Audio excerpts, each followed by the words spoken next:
Hello everyone. Good evening. This is Grandmaster RB Ramesh.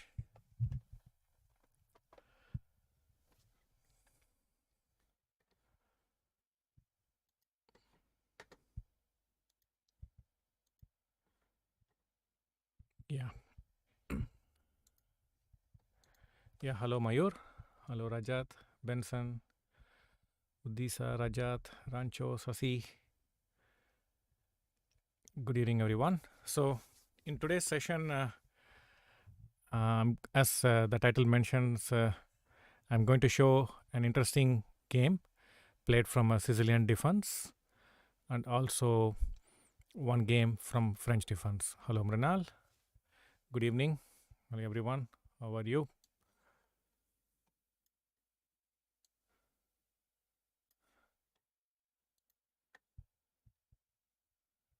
Okay, just give me one moment, please. Okay, so um, like I said, today the first game will be from Sicilian defense and the second game from the French defense. Yeah, hello everyone. Good evening. Hope you are having a great time.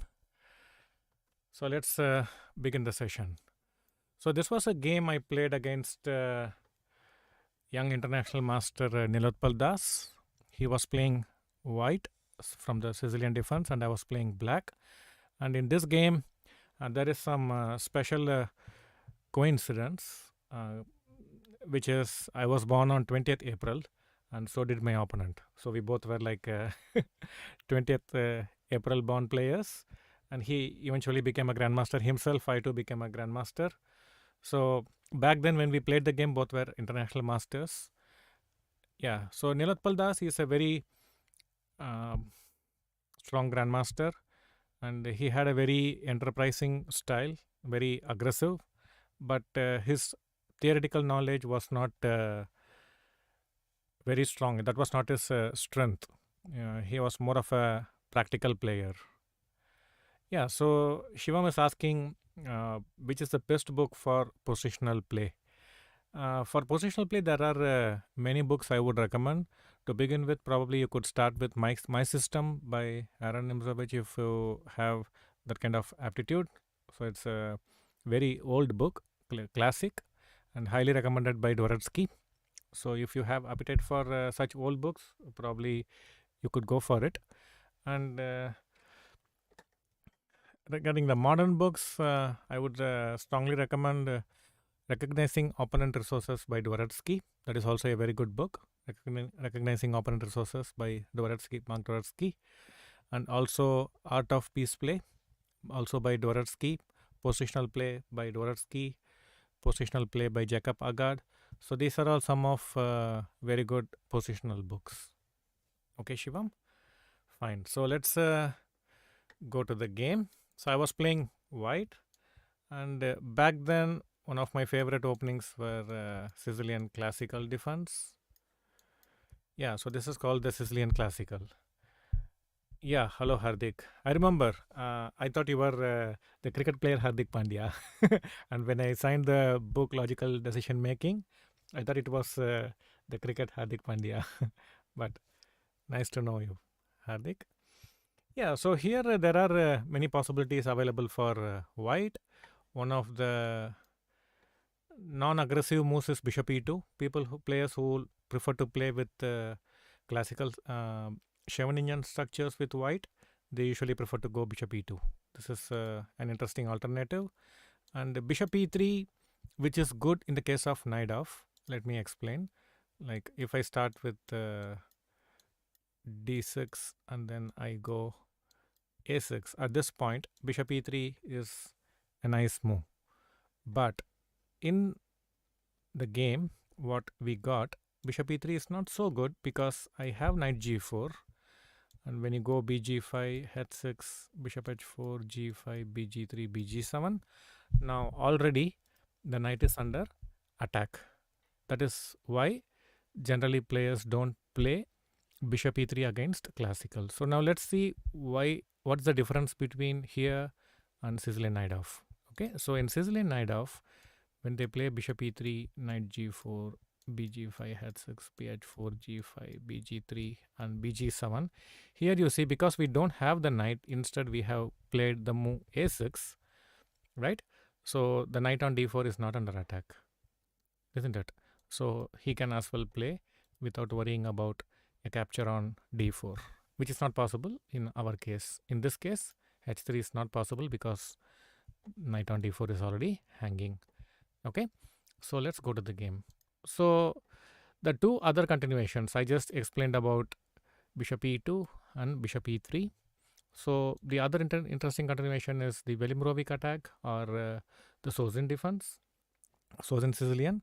So bishop c4 is there, and here in olden days they used to play e6 a lot.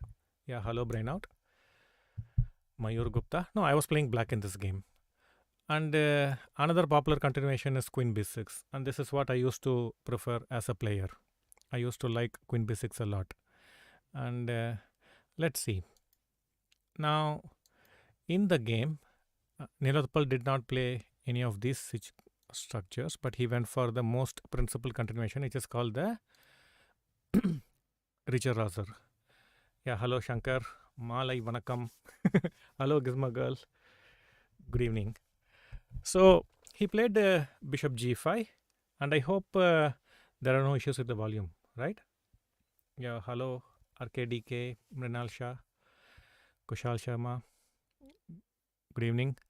So I hope the audio is very clear. No issues on that count, right? Can someone indicate on the chat? All good. Thanks, Mayur.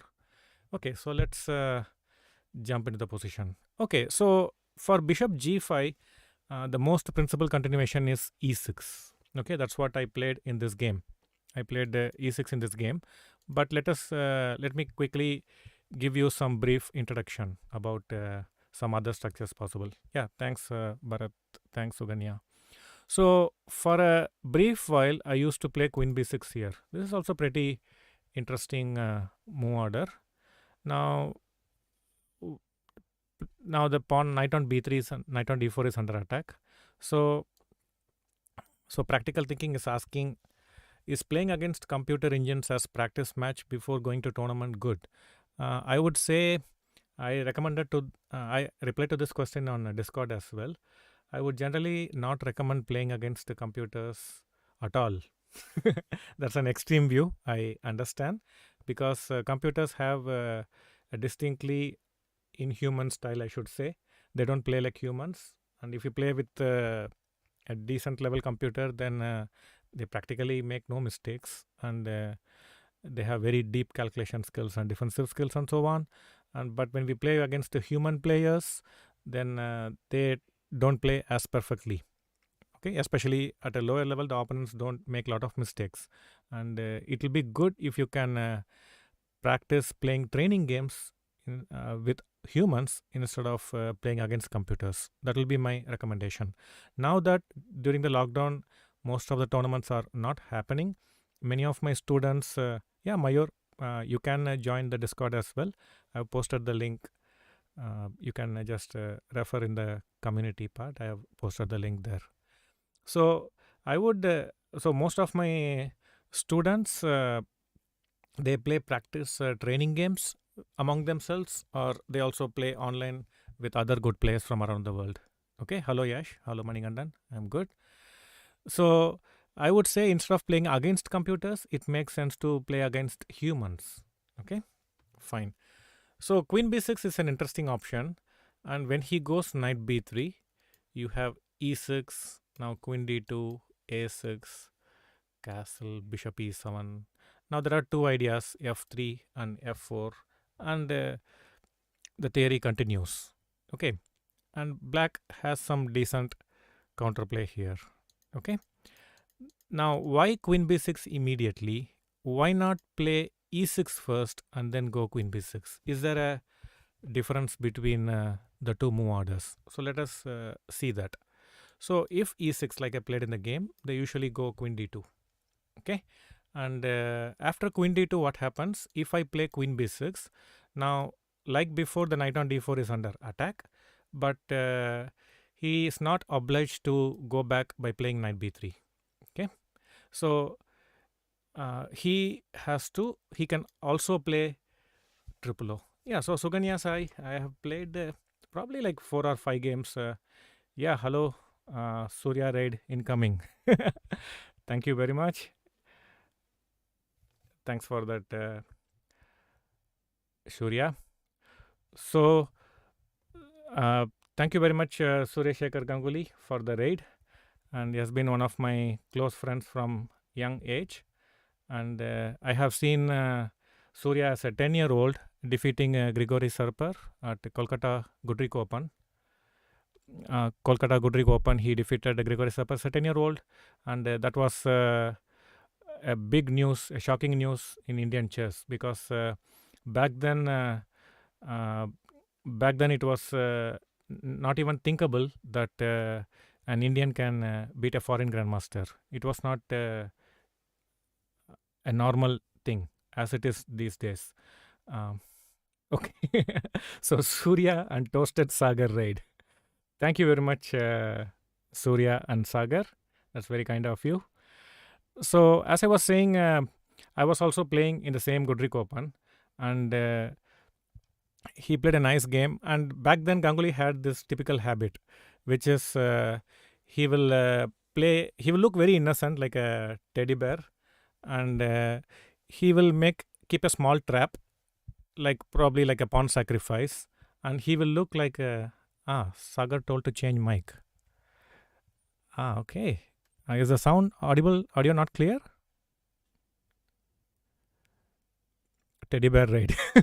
Yeah, so he will sit like a small baby, which he was, and when he has given a pawn sacrifice, he will do faces like as though tears in his eyes, and then the opponent will think like he has made a blunder and immediately take the pawn, and then Ganguly executes the trap and wins the game. Okay, so I remember this, and I used to think, what is this kid doing? Because I was already like probably 5 or 6 years older to Surya. I just think, what is this child is playing for all traps and doing all this stuff? But it's not just taps. And later I understood that it is very important you are tactically alert at a very young age, because as a coach I have been working with many young children myself over the decades, and I have seen that many young children, they are not very good at keeping traps. Okay, and that is extremely important. And so I began to realize how important it was to Ganguly when he was young, that he had this quality, that he could keep traps and get his opponents to fall into it. And subsequently, I understood that he's also one of the best calculators in our country, probably next to Anand, I should say. And his calculation is one of the top notch. I used to think myself to be a good calculator, but I've played 2 games against Surya. I don't know if he remembers. And even now, I try to show these games to my students. Even yesterday, when I was working with Pragnananda, Karthikeyan Murli, and Naroditsky in the morning session, I showed one of my games against Surya Shekhar Ganguli in Railopus Archangel variation. And we spent like 2 hours, and we could complete only like maybe 30% of the analysis I had in my computer. So there is so much analysis in that game. Very creative game, I should say. And even though I lost both the games to him, it was a fantastic experience, because it made a deep impression on my mind, the kind of complexity that was involved. Okay, so let's go back to the game. And once again, thanks to Surya. And I'm not an expert yet on streaming, so I don't know how to invite Surya all of a sudden into the stream, but I will learn that and we will do it next time. Thanks again, Surya. So let's go to the game. So like I said, after bishop e2, e6, you play queen d2, and then we play queen b6. He has the additional possibility to go to long castle. And typically, players who play Sicilian classical, they are kind of aggressive in their approach, and they don't really want to go to endgames so early. right? After a long castle, you could go to this end game. But back then, I was very young, and I still did not know about all this move order nuances. And also, like bishop g5, queen b6, there is a very interesting line, which is bishop e3. Now, bishop e3 is going to take on c6. Now, let's say, suppose I play a move like e6, ignoring his threat. He will play knight c6, attacking the queen, and when I take queen c6, he plays bishop b5, I lose the queen, right? Um, so, this is very important threat. And now, it is quite interesting to compare this with bishop c4. And here I already mentioned queen b6 is possible, right? And even here bishop e3 is interesting, but this is not as powerful as with the bishop on f1. So let's see why. Now here I could go queen b2, and the knight here is under attack. So I could go knight b5, and here when I come back queen b4, I gain a critical tempo attacking this bishop, and then I could go queen a5 and control this c7 square, right? So for this reason, but this is quite good compensation for white as well, but it is not winning, at least as far as I remember. But in this case of bishop g5, and now I go queen b6, here he can go bishop e3. As I said, this is the threat, right? Now let's see. Now if I go for the same continuation and I come here, the bishop is no longer there, right? The bishop is on f1. So he doesn't have to do anything. He can... okay, but the thing is like he cannot go knight c7 because ultimately the c3 will be hanging. So probably you should go here, okay?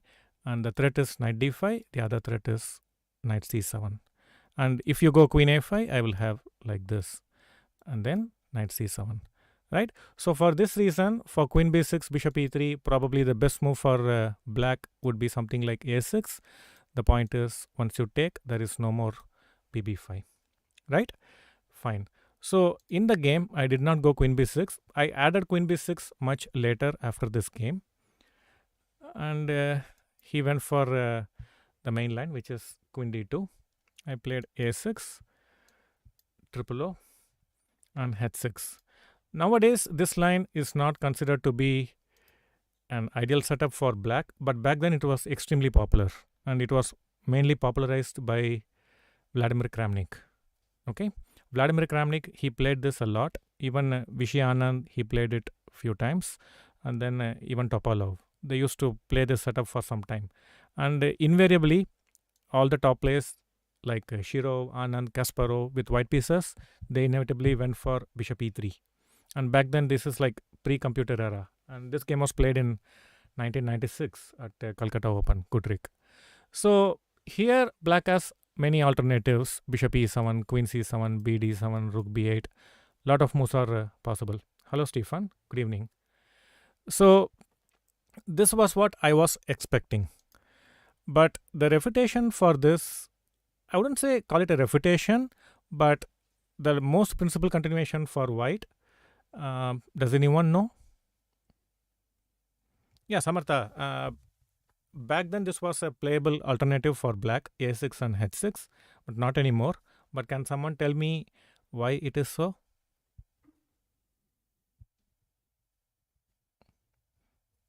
Hello, STL chess player. I'm looking at both, both the channels. Neil Deal Roller Coaster, Poker Ram, 1980. Greetings from Argentina. Codex Doxten. Good evening. No, bishop f6, queen f6, I wouldn't say is the main continuation. Black should be extremely happy here because with this pawn and the dark squares, without the dark color bishop, it is kind of quite exposed. Okay, so I wouldn't say this is the refutation, but not bishop h4 either. Okay, so the refutation is like you take here and play bishop f4. I'm sorry, you directly play bishop f4. Now the point is if you play e5, I can take knight c6 attacking the queen, and when you take, and this is pinned, so it doesn't work. Okay, and in this game, that's what Nilotpal did, and this is the problem actually. and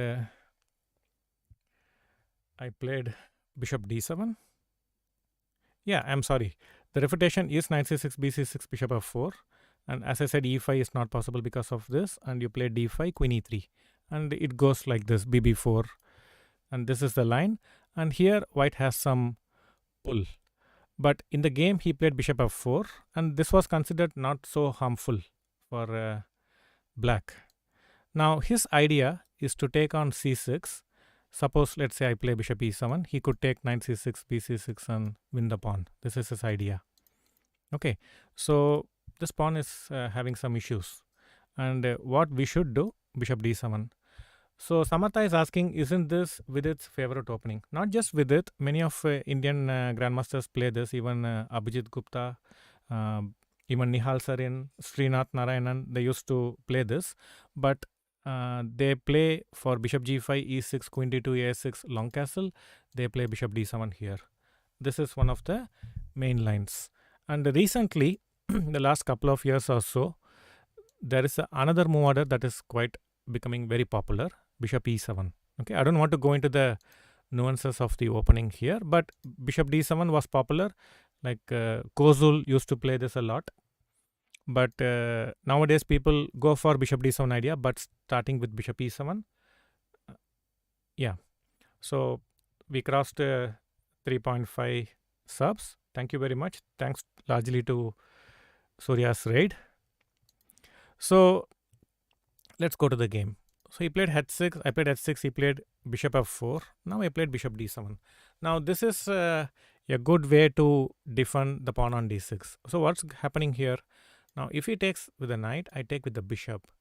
And if he captures this pawn, I could finally get this pawn back, right? So he doesn't get any advantage from the opening. Black is quite comfortable here. So bishop d7 is a nice move. And this is what I was expecting from him. But he played knight b3. Now back then, we were not having computers and our theory was not really that great. And we had to largely reinvent the wheel most of the time during the tournament play. So when he played knight b3, I was kind of a bit of a panic because the pawn on d6 is under attack and I didn't see a good way to defend it. Now, I didn't want to play e5 and weaken the d5 square for obvious reasons. Now, what are the other alternatives? Now, I could play knight e5, isn't it? So I could go knight e5 and I'm not worried about this doubled pawn because this doubled pawn actually controls the central squares nicely. I'm making these two knights extremely passive. So I'm not worried about this. But I also did not want to commit to this too early because he could move the bishop and then go for f4, right? So I was not very sure. And I was looking at alternatives. If none was there, I was willing to play knight e5. And then I found an interesting idea for black. Can you guess the interesting idea for black other than knight e5 or e5? By which you can try to indirectly defend the pawn on d6.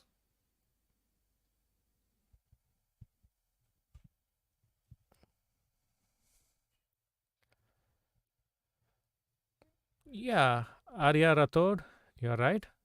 Very good. No, other than e5 or knight e5. You have to find a clever way to take care of your d6 pawn. Not knight g4, not queen b6, not d5.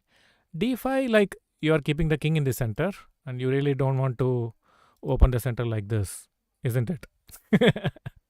So this is quite... it could backfire easily for black. So let me show the move. It is b5.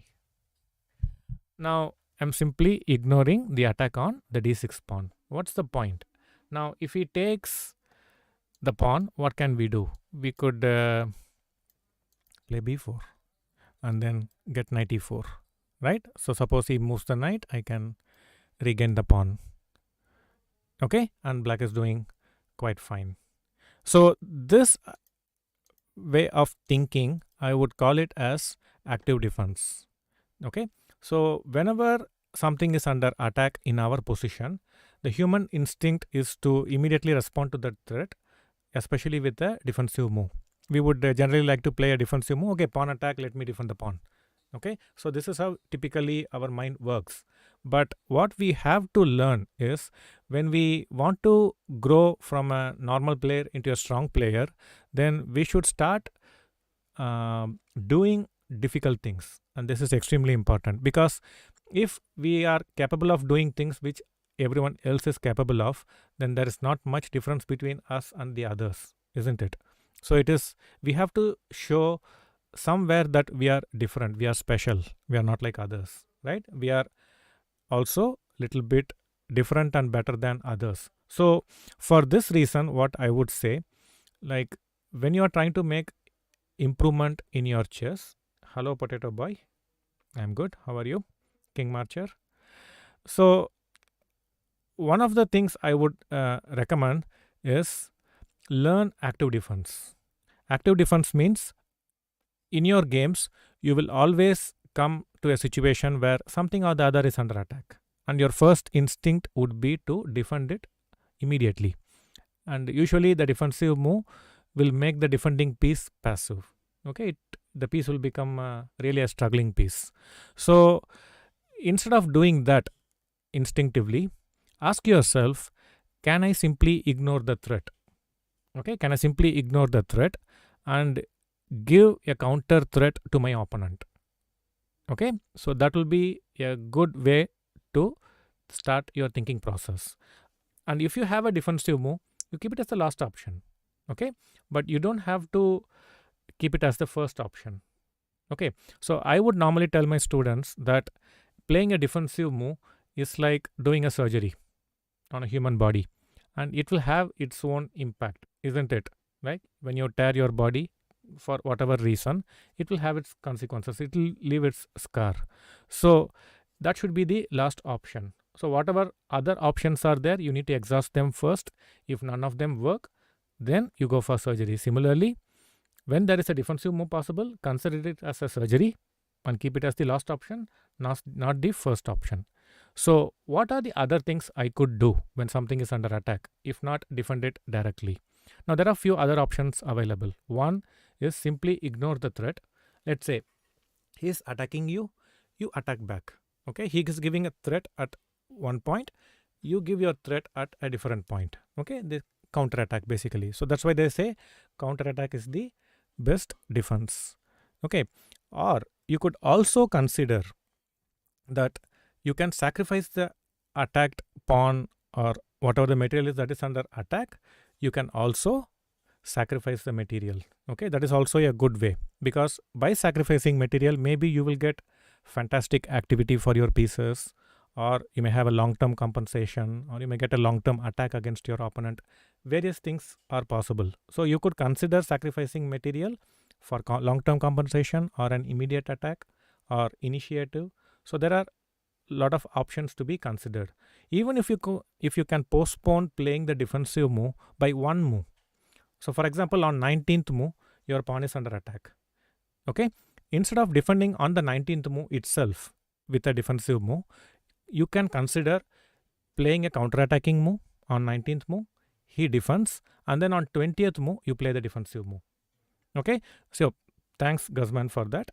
So even if you can do this kind of thing, okay, postpone your defensive move just by one tempo, it means a lot. Okay, so so Chess with Crit says, if you are such a great coach and player, then why aren't you a world champion? I'm sorry to say, I'm not such a great player either. Okay, I'm a reasonably good coach, but not a great player myself. I struggled a lot to even become a grandmaster. I started quite late. I started playing chess at the age of 12, and I remember when my compatriots like Abhijit Gupta, Abhijit Kunte, who is also like almost my same age. One moment.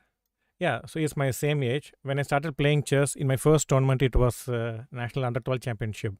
And he was the reigning national champion already. Under 12 national champion. So, yeah, but chess has been very kind to me. I've had a very satisfying relationship with chess all these years. Fine. So let's go to the position. So I played b5, and the threat is to go b4 and attack. And I saw in the chat that many of you want to play the move a3. Now, isn't it this exactly what I was trying to warn you against? Right? So a3 is a defensive move, isn't it? So I would say you should generally hesitate a lot before you consider playing a move like a3. One, it loses time because you are wasting a move which is purely defensive, which does not improve your position. And as Swayam says, it also acts like a hook. Maybe immediately or at a later time, black would go b4 and you'll be forced to take a b4, knight b4, and you'll be opening the b file as well. Already the c file is open, isn't it?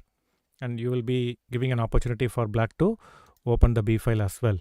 And so apart from playing a defensive move, losing time, creating a weakness, generally they say when you are under attack, especially, you should not play pawn moves on the side where you are weak. Okay, so do you consider white to be strong on the queen side? Anyone? Anyone considers white is strong on the queen side? Definitely not, isn't it? So it doesn't make sense for us to play a pawn move. Most of the time what happens, this is what our mind will tell, b4 is coming, so let us stop it with a3. Now it's a temporary solution, but it is like trying to stop the tsunami with two hands. Okay, it will just make things worse. Okay, when you see a tsunami, you should run, not try to stop the tsunami with hands. So when an attack is coming at your king and you make some pawn moves, which it looks like you are slowing down the attack, but it will actually make the impact even more deadly. Okay, so I would say you should avoid such pawn moves near your king. Okay, so he played f3. Now you could say, isn't this a defensive move as well?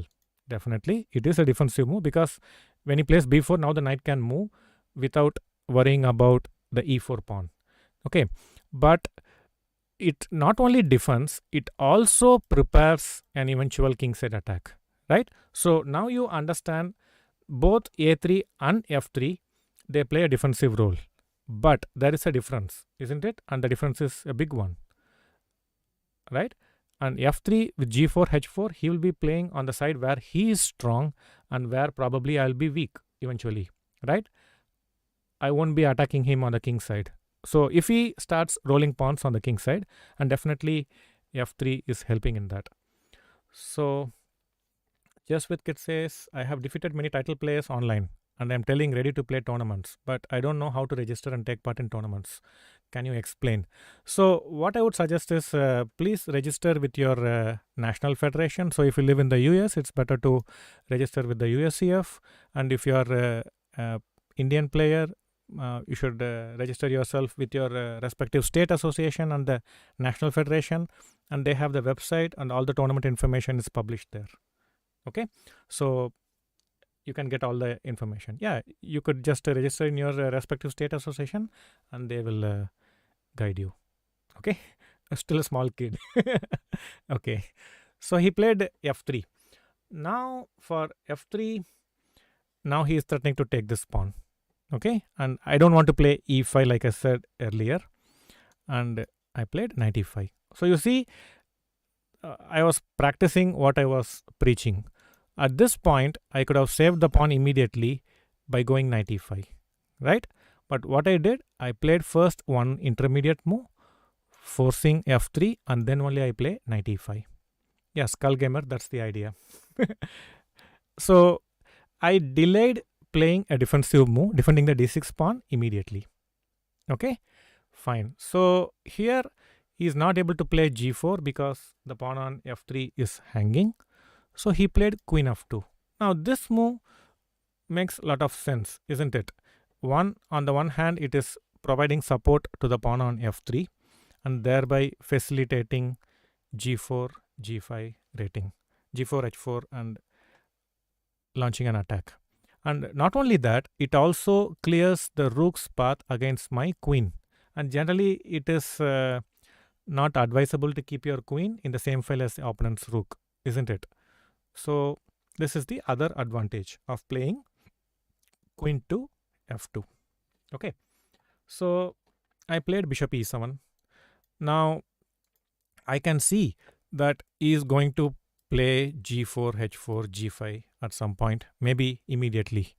And I was, to be honest, I was afraid of this attack. Okay, and now I also realized I have to bank everything on my queen side attack, right? I have to get something I have to try something very quickly on the queen side. So from that angle, I was under a dilemma. Should I immediately push my pawns and try to do something before his pawns start doing the damage against to my king side? So should I start my pawn advance immediately, or should I prepare it probably with a move like queen c7, which gets away from this rook, and then I start pushing the pawn? But the drawback to this is, again, my king will be stuck in the center of the board, right? So this is the second option available to me. And the third option which I chose is simply develop and follow the principles of opening, right? Even though you're scared to do this, because this move is really not creating any threats against the opponent king. But one good thing is it at least gives me an option to castle immediately whenever I want. If things get too hot in the center, I could immediately run to the king side. Okay, so I thought, okay, so I have three interesting possibilities. One, to go bishop e7 or queen c7, or directly launch b4. Okay, so and in chess, this is always the most interesting thing I would say. There are never a clear-cut solution to most of the important questions, but there are multiple choices. Okay, so it is very important that first we are aware of the choices that is available to us.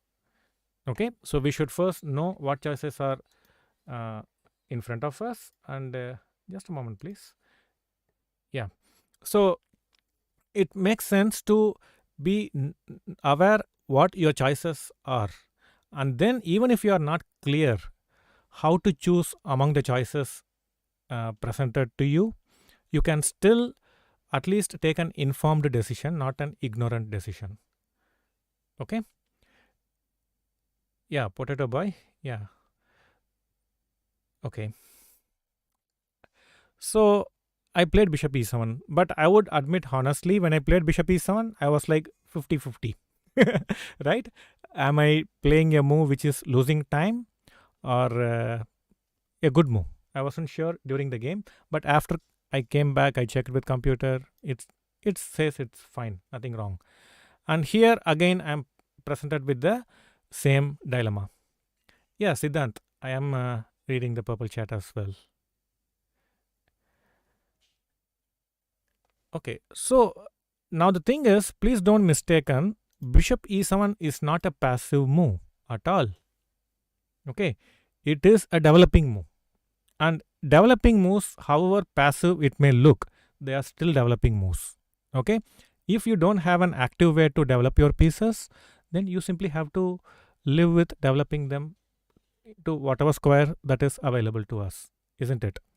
Okay, so played bishop e7, king b1. Now, when I was young, I was a very good attacking player, and generally attacking players, they don't like to lose time, play moves which they feel loses time. And in that sense, when I was young, I always used to go for long castle against most of the Sicilians. And my plan was very simple, just long castle, g4, h4, g5, h5, checkmate. So this is the limited concept of Sicilian defense I had when I was young. But it is generally good to have such simplistic view about some important issues, because it is better than not having any opinion at all and you are completely confused, no clarity, and then you are always in a perpetual confusion. You don't know what to do at most situations. But if you have some clear simple idea like this, right, and Yeah, sack, mate. This is how I used to think. Chess was so simple. Just attack, checkmate, right? And then in that mindset, I used to think playing a move like king b1 is waste of time because it doesn't help in attack, isn't it? So I used to think this is not such a good way to play. And okay, your chess, I wouldn't consider queen c7 long castle because I already weaken my pawn structure on the queen side significantly, right? So if he plays some a4 at the right time, then I think my king will be more in trouble on the queen side than probably in the center or on the king side. Let's see, we will come to that. So, but the thing is, the move king b1. When I was young, I used to think king b1 is waste of time in Sicilian. But then I remember seeing some Karpov Kachanai game in Sicilian Dragon, and subsequently, when I was preparing Sicilian by looking at strong player games and trying to learn from them, many of them play this move king b1, and I was confused.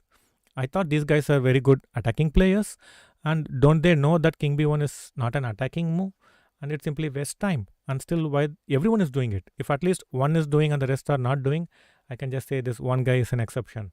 But if most strong players are playing a move like king b1, then it means something. Then I used to think a lot about this. Okay, and this is what I would stress to each and every one of you who is following this stream, that you should be curious about the decisions which you take. You should also be curious about the decisions the strong players take. Okay, and you have to constantly compare your thinking with strong players' thinking. Okay, and then try to understand like what way I am thinking differently from the stronger players, and is there any merit to my kind of thinking? Maybe you are right, but most likely we are on the fault, isn't it? Because the strong players generally um, they know what is going on and what they are doing, and when they do something, usually it will be with good justification. Okay, so when your moves and the strong players move don't match, and that will be the case most of the time when you are an upcoming player. Okay, so what we should do is don't get too upset when your moves don't match with strong players moves. Okay, don't get upset, simply accept it. Okay, that it will most of the times it will mismatch, but eventually when I get better, there'll be more matches than mismatches. So in such cases, when our moves disagree with the strong players move, what should we do? And here I have seen that many young players, they take a critical approach. What they do, they ask immediately, what is wrong with my move? Okay, and let us say a player wanted chose g4 here. Okay, hello chess guy. So one player wanted to play g4. He just in a hurry to start the attack. Okay, and then I'm the coach. I say no, king b1 was played in the game, and then he says immediately the question will be, what is wrong with g4? Okay, so generally what happens whenever your moves disagree with a strong player, it makes sense in one way to be curious about why my move is wrong, right? It looks like a natural question, but the better question could be why he played king b1. Okay, instead of asking why g4 is wrong, you should ask why king b1 is good. Okay, now let me give an analogy to stress my point. Now let us say, now I'm going in the street, I see a small child, and he is looking very poor and he's very hungry, and he says, can you give me some money? I want to eat food. And then I have some money, I also have an apple. So what do? I give the apple to the child and says, you can have this apple, eat it now, and your hunger will be gone. Or there is a fruit market nearby. You can go and sell this apple in the market. Okay, and you will make some money. And with that money, and this is a money you did not get free, you earned it, and you can spend it the way you want. So do as you please, and then I move away. So this child goes to the market, tries to sell the apple, and with great difficulty, he sells it for, let's say, $2. Okay, so I know apple doesn't cost so much, but just for storytelling. Okay, so let's say he sold it for $2. Okay, and in India with $2 probably you can eat for the whole day. And now another child comes in another scenario. Another child comes, similar situation. I give the apple, and this guy goes to the same market, and he somehow sells the apple for $5. Okay, now he sells for $5, and both the children meet. The $2 and the $5, they meet, and this child, who was extremely happy because he sold the apple for $2. Now with $2 he can eat the whole day, right? And what he did, he is very happy till he meets this $5 guy. And then he becomes extremely jealous. How this guy can sell it for $5? So now there is an option available for the first child, which is he can ask, what is wrong with selling the apple for $2? Right? Is there anything wrong? Selling the apple for $2, he can still eat for the whole day. Right? It's a smart thing he did.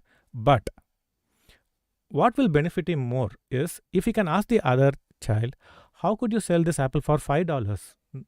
With great difficulty I sold it for $2. But you have some technique with which you are able to sell the same apple for $5. If you teach me, then I can become a good salesman, better salesman, isn't it?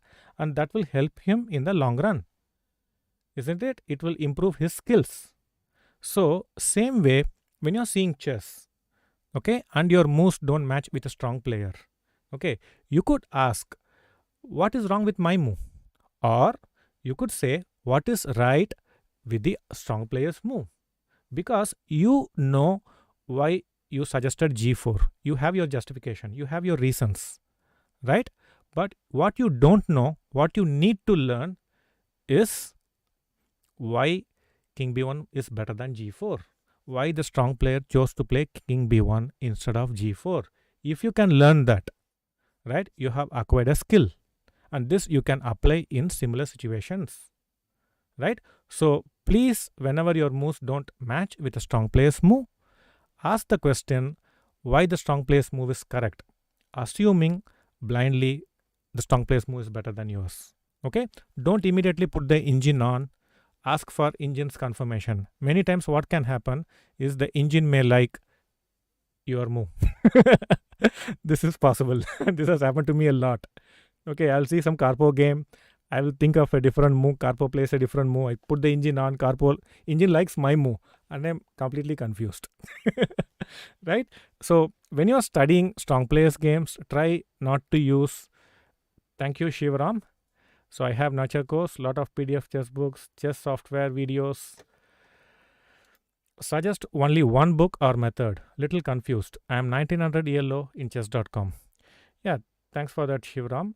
What I would say is like you could. I would strongly recommend Yusupov's series of books, which is published by Quality Chess. They are called the Build Up Your Chess, Boost Your Chess, and Chess Evolutions. 3-volume series, 3 different titles, and this set of 9 books by Arthur Yusupov. They are one of the best books for upcoming players. They give us good introduction with lot of examples and brief explanation on all the important topics, and I would strongly recommend you to go through that book. Okay, if it is going to be one book or one method, I would say go for one method instead of one book. Okay. So Aliza Khan is asking, what's the story behind Master Shifu? Okay, I myself don't know about this. I read all of a sudden Anish Giri, Grandmaster Anish Giri from Netherlands. He referred to me as Master Shifu somewhere, and then it kind of stuck in the chess circle. Okay, so let's go back to the position. So Nirotpal played King B1. Now let me just give a justification for King B1 because I didn't go into that, right? So the point is with King B1, now like I said, the pawn on H6 acts like a hook, okay? And when you play G4, H4, G5, one of the files will definitely open, right? Yeah, Abhishek, most of tall games don't match with computer. I think for a good reason. Okay, I don't want to go beyond that. Okay, so he could have gone for an immediate attack with G4, H4. But there is a justification. Let me try to explain. Whenever you have a strong attack, possibility of a strong attack on one side of the board, okay, the temptation will be to go for it immediately, right? Launch the attack immediately without much hesitation. But if you see many good attacking players games, many times before they launch the attack, they prepare the attack. Okay, KC Bansal, I'm a grandmaster, but I've not been playing since 2008. I quit playing chess in 2008 because I wanted to be a full-time chess coach. So I thought balancing everything could be difficult, and my heart was in teaching. So I quit playing chess and became a full-time coach in 2008. So since then, I've played only maybe 2 or 3 tournaments once in a while. Okay, so whenever you have a strong possibility for a strong attack, what we should do is we should first look at our opponent's attacking possibilities. Okay, if our opponent also has an attack, okay, so you have a good attack possibility and your opponent also has a good attack, then you should not wait. You should be the first to hit. Okay, but if you have a good attack possibility of a good attack and you look for a strong attack but none exist, okay, opponent doesn't have a strong attack coming, then you should not launch the attack immediately because you have one or two moves time in your favor. Okay, so please make use of that time to make some small useful improving moves to your position, just like king b1. Okay, fine. Yeah, Abhishek. I wouldn't say computer cannot calculate to Tal's extent, but during Tal's time, other humans definitely could not. He was like way above the rest. Fantastic. So king b1, queen c7 was played. Now he can, yeah, thanks for that, Arnav. So we crossed 3.75. So now I keep both possibilities. One is to run away to the king side if there is an immediate danger, or if there is a need to connect both my rooks, or I could just start pushing the pawns. Okay, hello Hema, hello Devi Raja. So I played queen c7, g4. Now, what is the move you would like to play? Hello Sukrit, thank you very much. So now that he has played the preparatory move king b1, he is all set for the attack and he plays the first attacking move g4. Now, how would you feel if you are black? Hello Milian, hello Chandrasekhar. Welcome. Yeah, I do have an Instagram. Arnav will be sharing it shortly. So we have among the audience Tamil Chess channel. So I had a look at Tamil Chess channel's red channel and it was fantastic. I was very impressed with the dedication and the hard work he has done. So I would recommend all of you to please go and have a look at his channel as well. It is Tamil Chess channel. Okay. Hello Yunus. Hello Ahmad. Hello Vagesh. Shreyas Gadi, Jacob, Neil Deals. So, hello Shivaram. So, do one video on how to properly use chess-based software. Yeah, definitely.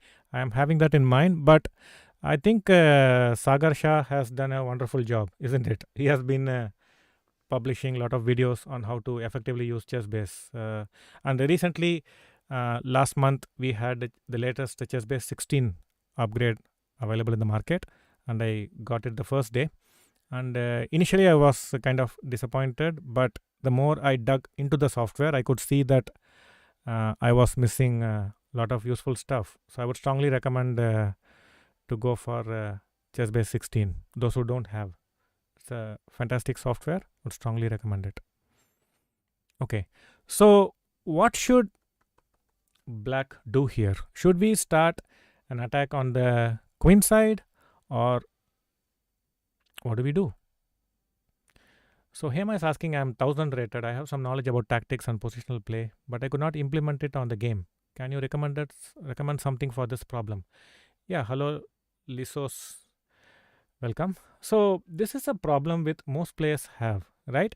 We try to learn some things um, by studying games, solving puzzles, listening to lectures, and so on.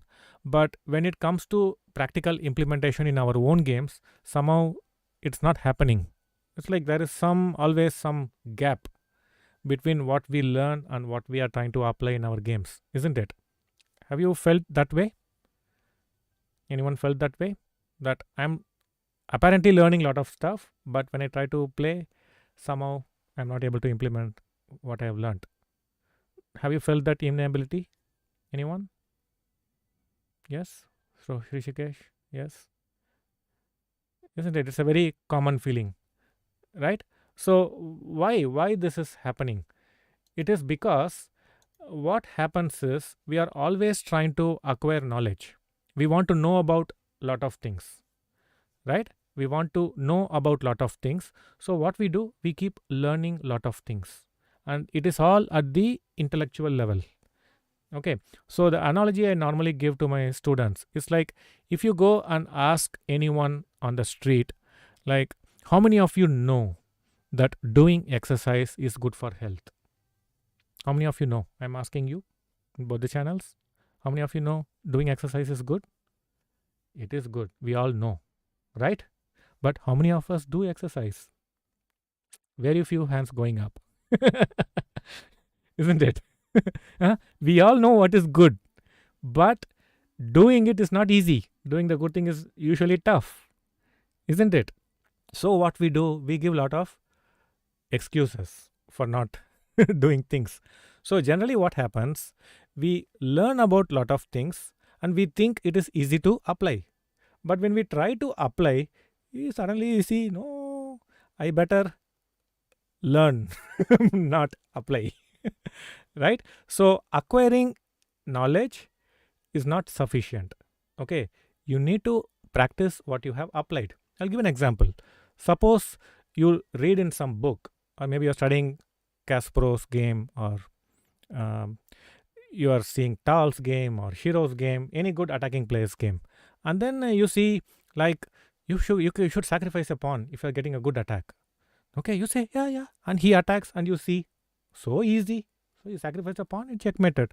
And then we go and play in a tournament, and our opponent is not very strong, unlike Tal's opponent. And there is a possibility that I can give one pawn, small pawn, tiny weeny pawn, right? And I see some attack, possibility of attack. What we do? We first save the pawn and then say, next move I will attack, right? Why give one pawn?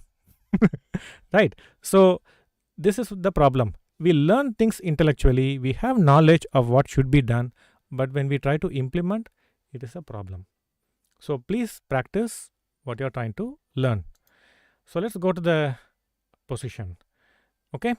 So he played g4. Now again, I was in a double mind to keep the king in the center because he's going to attack me on the king side, isn't it? So I can just keep the king in the center rather than straight away going into the tsunami that is likely to come, right?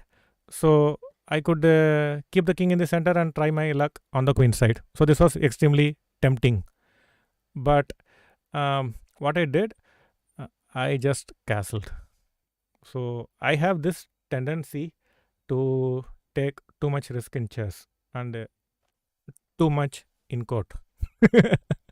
Okay, so sometimes it goes beyond the limit, acceptable limits. Okay, but that is what personally to me makes chess more interesting. Okay, so I jumped into the fire and I was hoping now that I have connected my rooks, then I will be able to create my own attack. My own attack won't be any worse than his attack. So he played h4. What to do now? This is coming. Okay. What to do? So g5 is coming. So the most tempting move is to go b4, right? and start the attack. Yeah, castling into it. Okay, so b4 is what it's like very tempting, right? It is like it's almost like we are reaching desperate levels because the attack is there. And where is our attack? Only pretensions. Okay, so I played one last preparatory move. Okay, so before the final attack. Now you need a very calm, cool headed mind to play like this. Okay, and especially moves like castle when he plays g4, right? So the point is, I am understanding that he is going to create an attack. Okay, and any move I play on the king side will favor black, will favor white. Okay, so generally there is a principle: don't play on the side where you are weak. Okay, is black strong on the king side? Definitely not, right? Black strength lies in the queen side. This is my area, right? So all my action should happen here. Okay, and for white, all his action should happen here. Now it's a question of who is ahead, who is quicker. Okay, so I played rook c8. Now what happens to g5 if he plays g5? And this is what he was playing for throughout the game, right? And okay, bus shocker, are your videos enough to reach 2000 plus without a coach? See, there are no guarantees or easy way. If there is one easy path towards success, right? And there is only one path, you will see everyone in that path already. Right? So there is no one easy path to success. Okay, there is no one secret success formula which strong players have. Hello Ankit Rawat, thank you very much. So big fan Ramesh sir, hope I can meet you in some over the board tournaments in future. That is really putting me in a difficult situation because I am like retired. You can see my hair, right? Half white. I will try. I want to come back to practical over the board chess. I thought maybe after I become 50 years old, I will start playing. But I will keep that request in mind, Ankit. And when I'm playing in a tournament, I will definitely let you know. Okay. So he played, if he plays g5, what to do?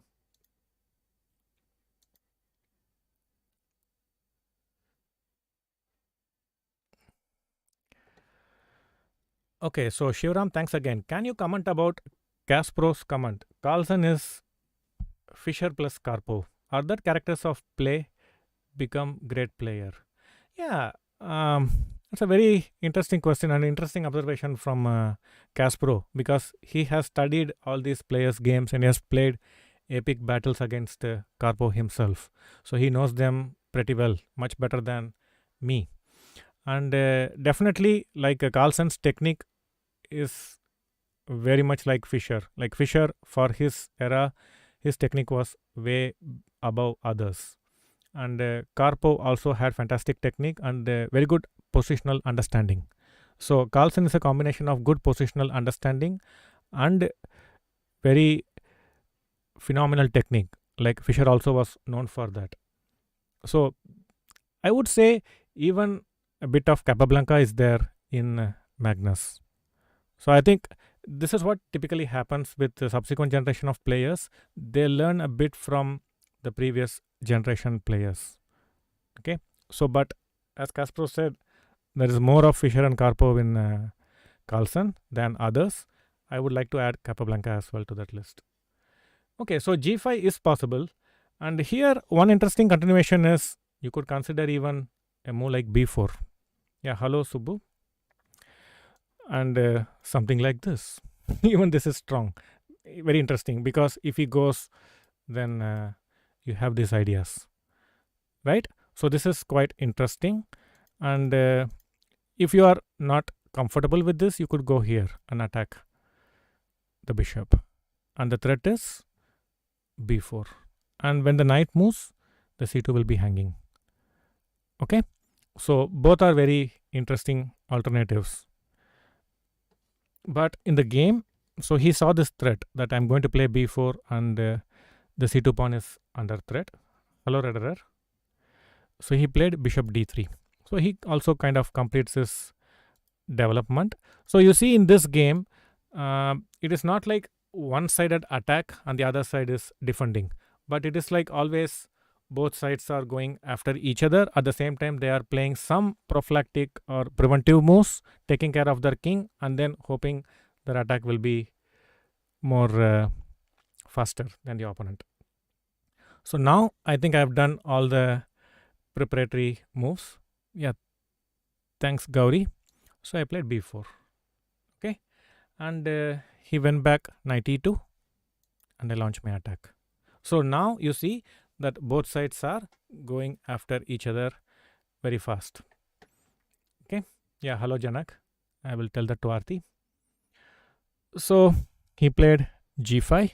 So it looks like white is the first to strike because till now both pawns were ready to attack, but here with g5 it's already an attack.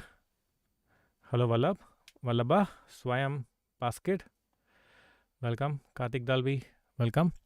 So he played g5. How should we respond? Chesan Fan, hello. So how should we respond to this attack? g5. Can we play h5? Hello Elliot. So Elliot is my student. Arnav, so is Arnav. They are from Arnav is from Chennai. Elliot is from France, and Elliot is managing. Elliot and Arnav, especially Elliot, has helped me manage my Discord channel. Thank you, Elliot, for everything. Hello, Manas. I'm good. How are you? HG5 out of question. Never ever open files for opponent rook for free. Okay, so there is no question of playing HG5. So what are the moves then? If not HG5, Guzman, very good. EOHS, very good. Yeah, hello Prathamesh. So the most natural move if you don't want to take HG5 is to move the knight away. And probably you can go knight h5 because it kinds of blocks blocks the h file, right? And also gives some pressure on the bishop f4, right?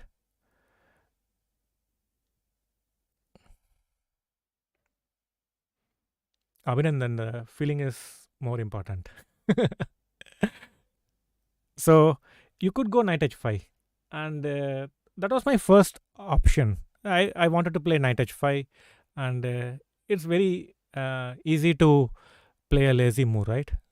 Knight h5 is kind of a lazy looking move and an easy move. So this is not an Idolf, this is a Sicilian classical, Richard Roser, as Neil Dill mentioned. Yeah, it's a Richard Roser against classical. So knight h5 is very interesting, but I did not play that.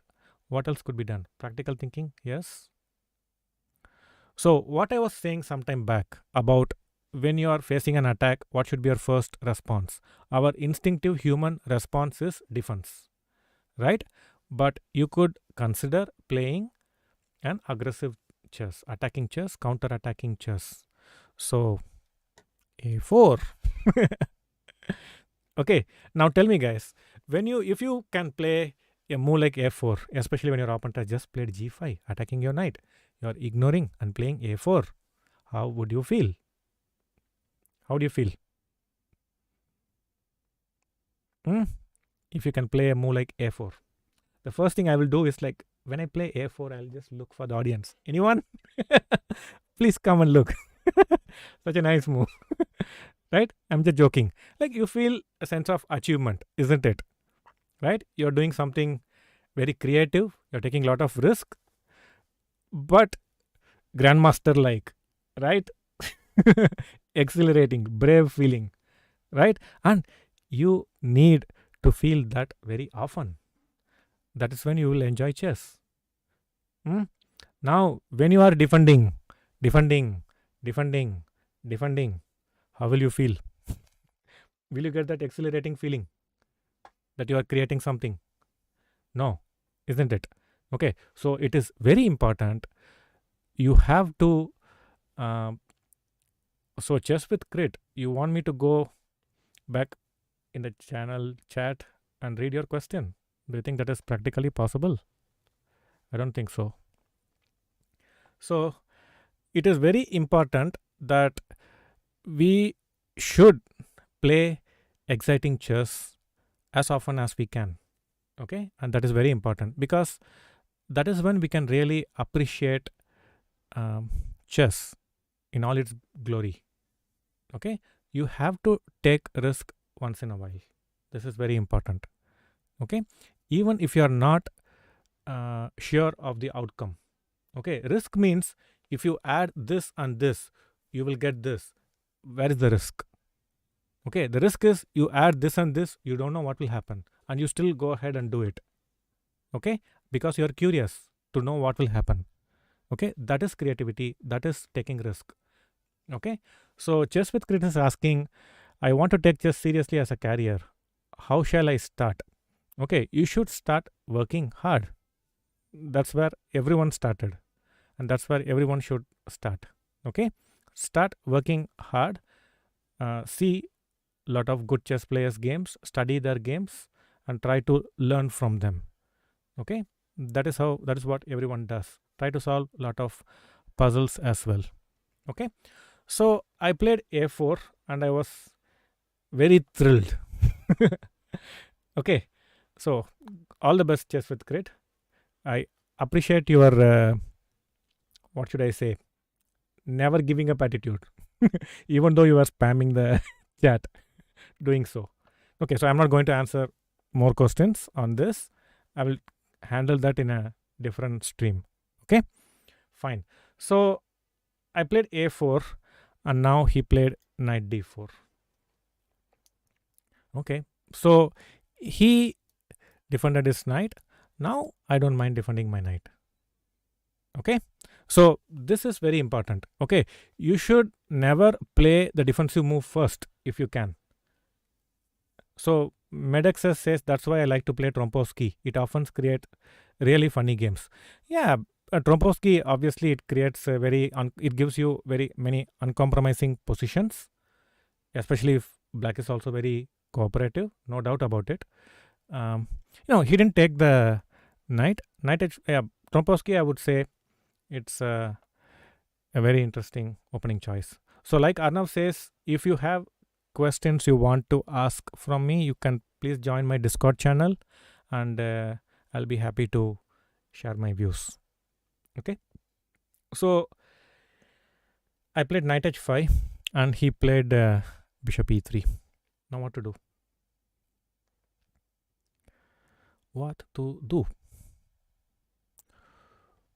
So for the Indian audience, they will relate to it. What to do? Vardapanaidu. It's a common name in Telugu language. Okay, so I was very happy to see the move bishop e3 because it's kind of a defensive move, isn't it? So when our opponent is defending and when we are attacking, it gives our morale some boost, right? No, he could play g6, nothing wrong with that. And for g6, what I had in mind was to play a3. Okay, for g6, okay, Ashish Gupta says, oh, your voice is so soothing. Okay, I will tell you one of my plans for the future. Like, I really like to sing, not for the public. I want to record some songs and put them on YouTube. But private, unlisted, not for public. Okay, so this was my idea. I wanted to play a3 and my idea is to take a b2 and then queen a5, give mate. Okay, so this was my threat. And if he plays b3, now I really want to go queen c3, right? And give checkmate. But the knight is guarding the square. So what should I do? I should learn from this analysis. What should I do? Take this first. Divert the knight. Okay, and then go here. So this is what I had in mind for g6. Okay, but if he had played g6, then you wouldn't have seen what was coming next. Okay, so he played bishop e3. Now, many in the audience suggested like Rederer, Abhishek, Siddhant, and others mentioned b3. Right? Okay, so the attack continues. So now I would love to play a3 next move. I would very much want to play the move a3. Yeah, so EOHS possibly bishop c1 was better in hindsight. Okay, but let's see what happened in the game. Now he took cb3, ab3, and a3. Now what to do? Now this is why he did not play bishop c1, because he had seen the move b3 that is coming at him, and he wanted to get the rook to c1, not the bishop. Okay, so that's why he kept the c1 square open for the rook. Hence he did not go bishop c1. EOHS? Makes sense? So now what to do? How to continue the attack? But can you see on the queen side, can you see on the king side, the knight h5 is doing a good job of blocking the king side, right? So how can we launch the attack, continue the attack from here? Temporarily the a file is closed. Yeah, Swayam Das, very good. Medex says, generally when you are attacking, you should not exchange pieces. Yeah, Sayan Roy, rook c1 is not possible now. I understand the d3 is hanging, but I'm trying to understand why he did not go bishop c1. So I came up with that explanation. Or possibly he wanted to keep the knight square for the knight. Yeah, so as many of you rightly pointed out, d5. So what is the point d5? It is not just opening his diagonal. That's not the point, but it is to open my own diagonal. Okay, so he understood all these threats are in the air, so he played gh6. Now what to do?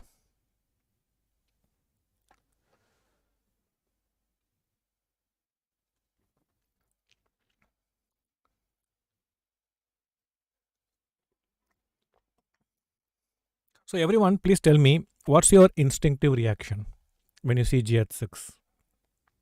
Anyone wants to go gh6, open the king? No. But most of you would want to play g6, right? Isn't that your instinctive reaction? So Neil Deal, Kigrax, Jacob. Okay, so many of you want to play g6, right? And this is where you have to hesitate.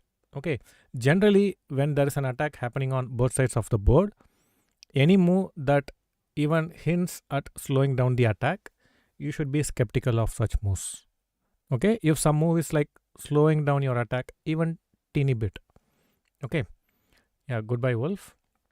So we should try to look for the most active continuation, which is bishop a3.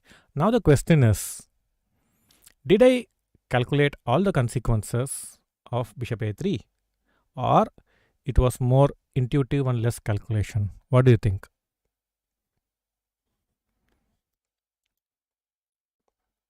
Did I calculate all the consequences of bishop a3 and I was 100% sure it is good, hence I went for it, or it was also mostly intuitive? Yeah, it was largely intuitive also. Okay, generally what happens when you are immature and young, okay, you are more intuitive. And that's the way it should be. Okay, because when you start believing in your instincts, when you start trusting your intuition, then it is actually good because it shows confidence. Okay, it is better to trust your instincts than to keep doubting your own analysis constantly, because you are never sure of your decisions, and that is a very sad way to play chess. Okay, so for all the players out there, I would say believe in yourself. Okay, intuitive means like the first instinct that comes to your mind when you are in a new situation.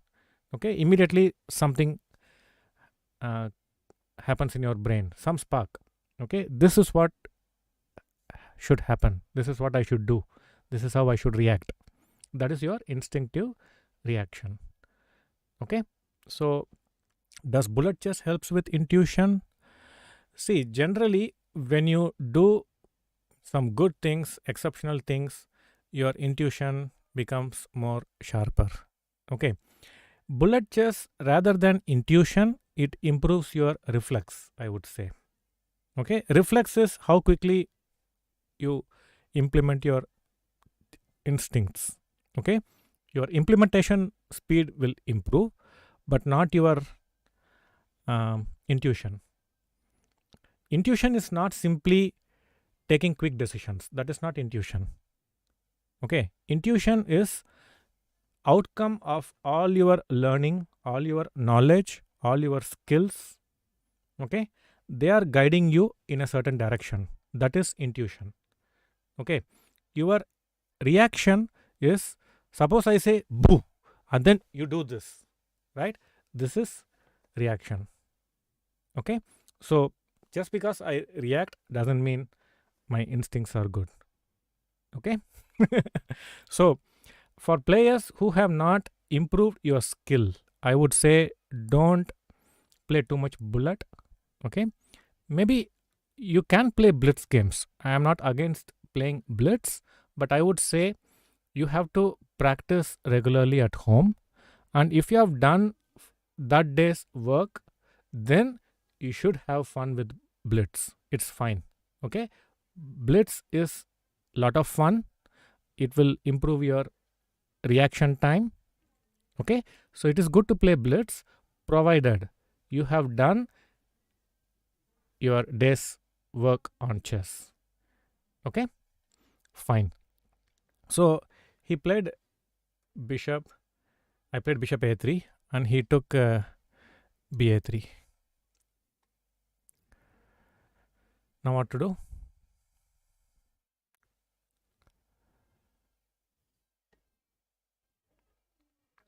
What should be done?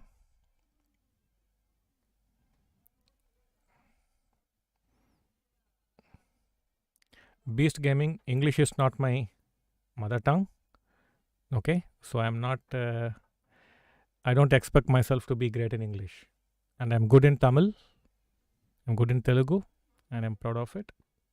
So if my English is bad, pardon me, but I don't regret it. Okay, so what should be done?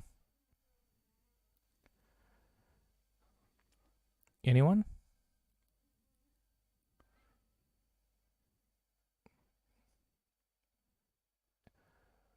What should black do? What are the possibilities? So rook a3 is very natural, isn't it? So rook a3 is possible. What else? There is another interesting move. It's okay, Beast Gaming. It's fine. If my English is bad, it's bad. What can I do about it?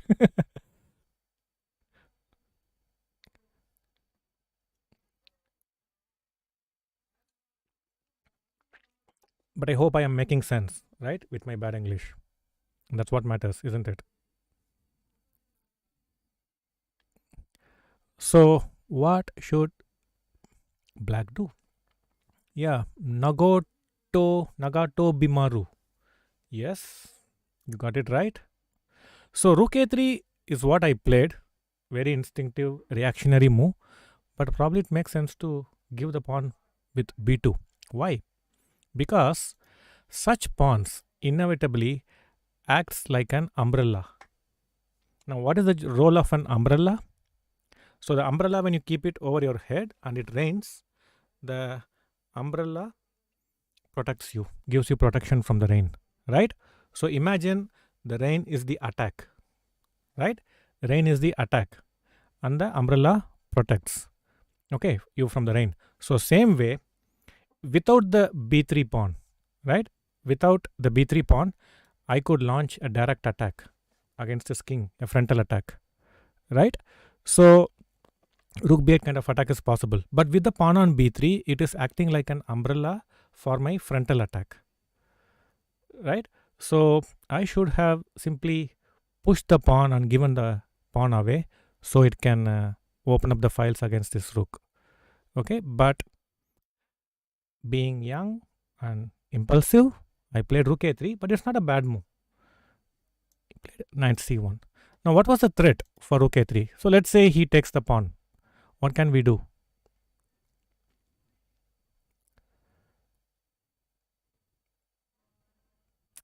I wouldn't call them traitor pawns. That's very harsh way of putting it.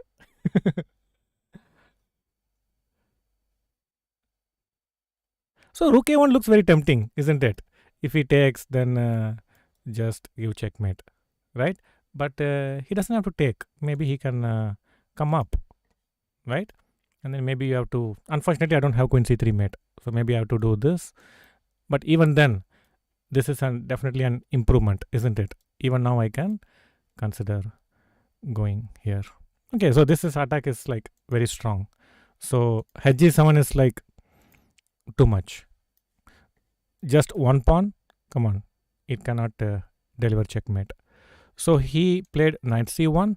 Now probably he wants to give some protection along the second rank, but you can already see black has been more successful in creating attack on the against the white king than white, right? So his attack against my king has not been very effective. So I was very happy after this game, mainly because I took the risk of jumping into a situation where it looked like white's attack was super strong, right? When he had the pawns h4 and g4 and I played castle, I was a bit scared.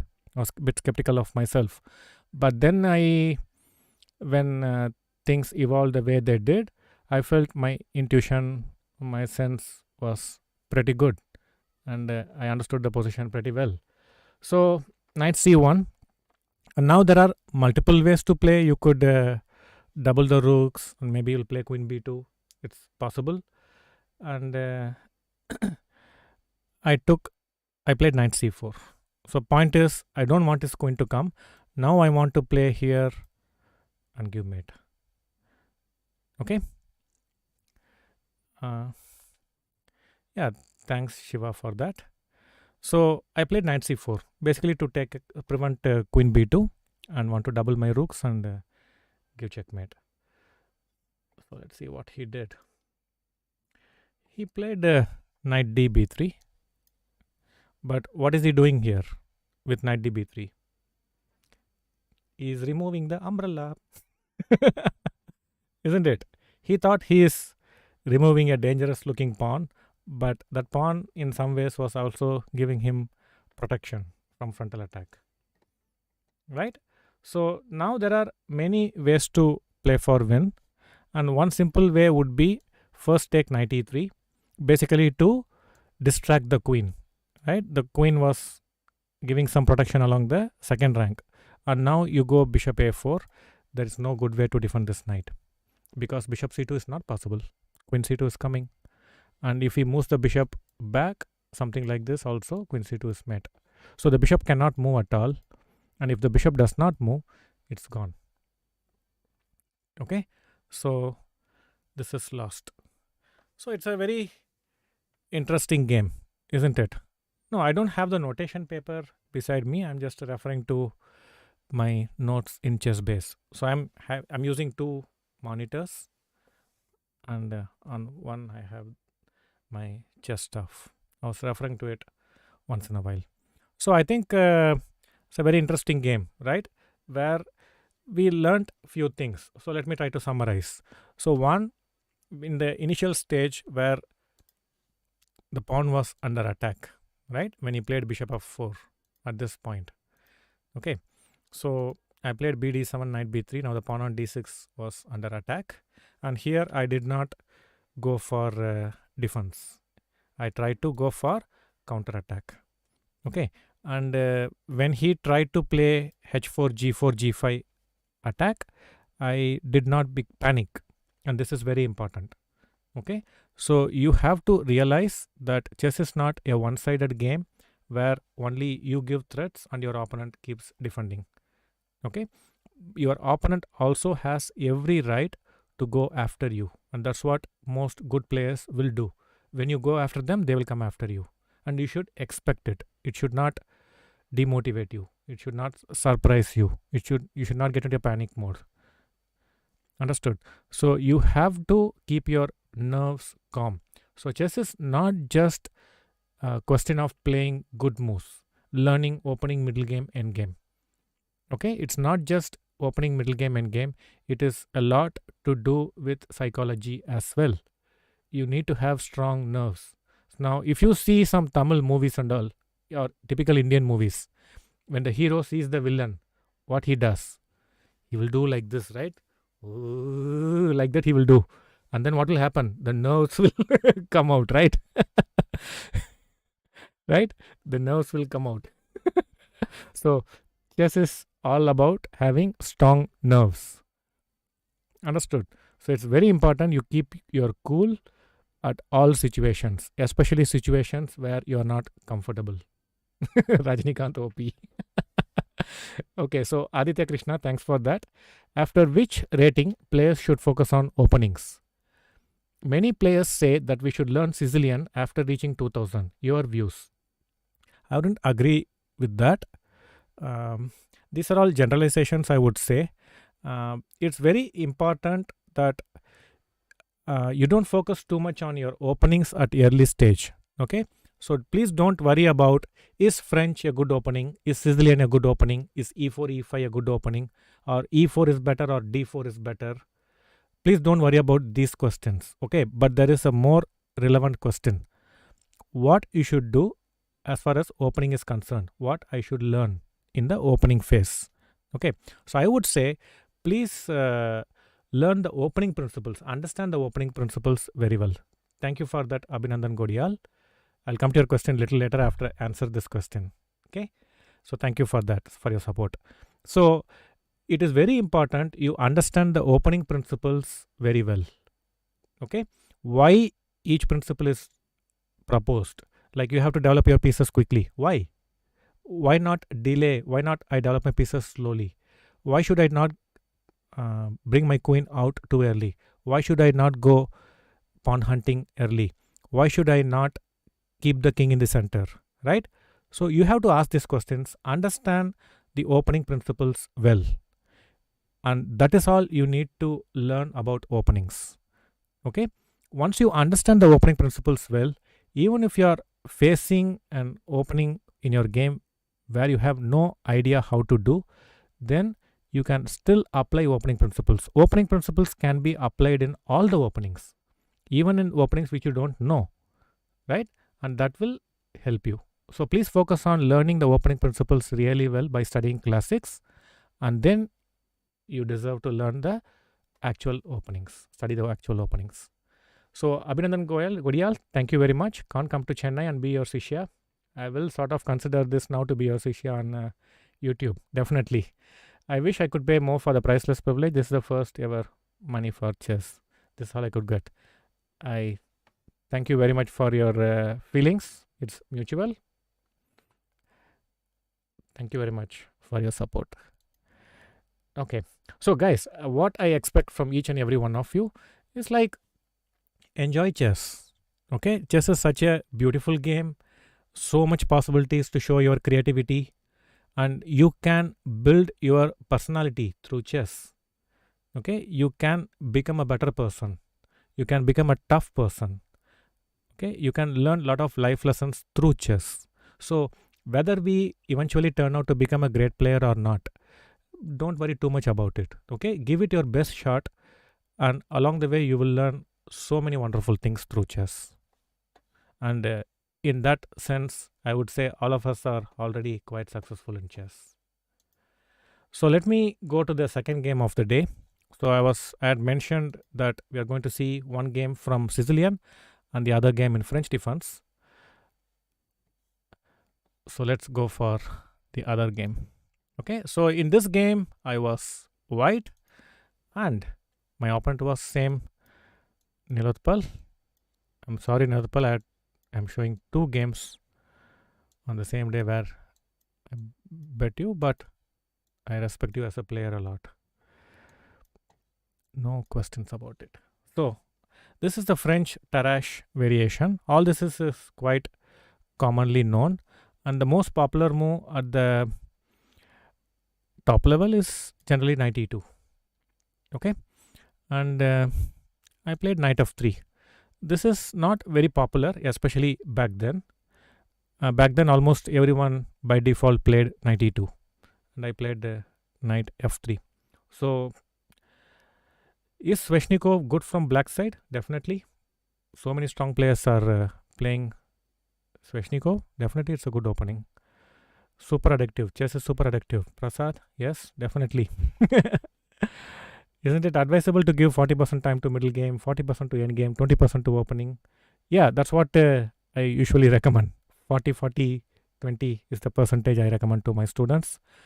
40% to middle game, 40% to end game, and 20% to opening. But normally I say 60% to middle game, 20% to end game, and 20% to opening. 60% to middle game. That's what I would recommend to upcoming players. Once your analytical skills are good, then I would say your basic platform is well laid and you can excel. Yes, definitely, Rohit. So let's go to the game. I played knight f3. Now this opening was popularized mainly by Israeli grandmasters like Seitlin, Mark Seitlin. He is no more, but he was one of the experts in this opening.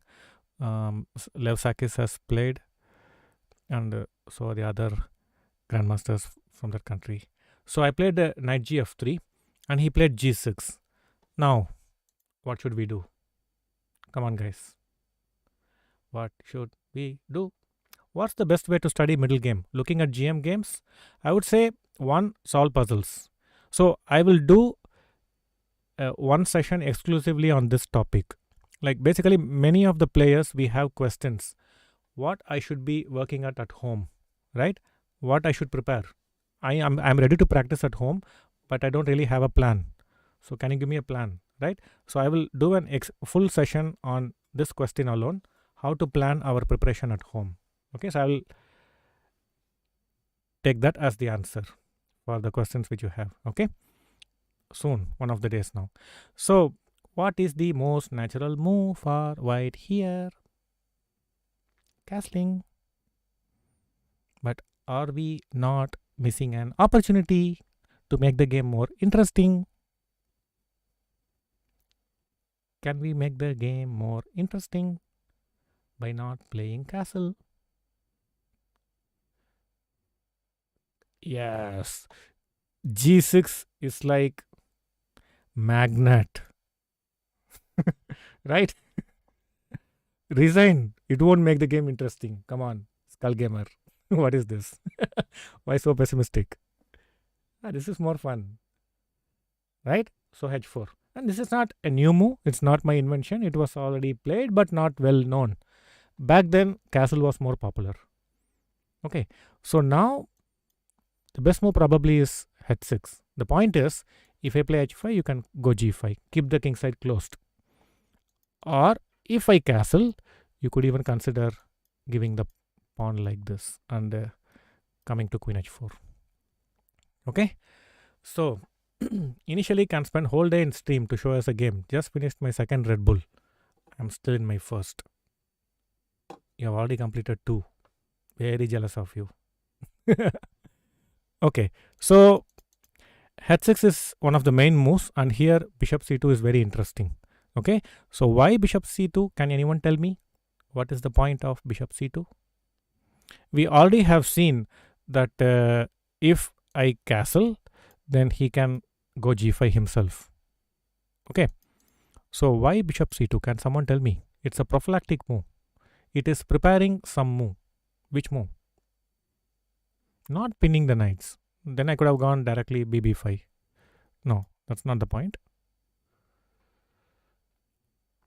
Yeah, Shreyas after h6, h5, g5, h7 becomes weak. Only if he castles on the king side. He won't castle on the king side, he will go to the queen side. It's not a waiting move. It is actually preparing knight b3. So let's say he plays one move like this. I'm actually preparing knight b3 and then I develop my bishop. See, this is my strength as well as my weakness. If I protect it enough, it becomes my strength. If I don't protect it enough, it becomes my weakness. Okay, and I cannot really do that with the bishop on d3. If I play knight b3, I lose a piece. Right? So it's a prophylactic move.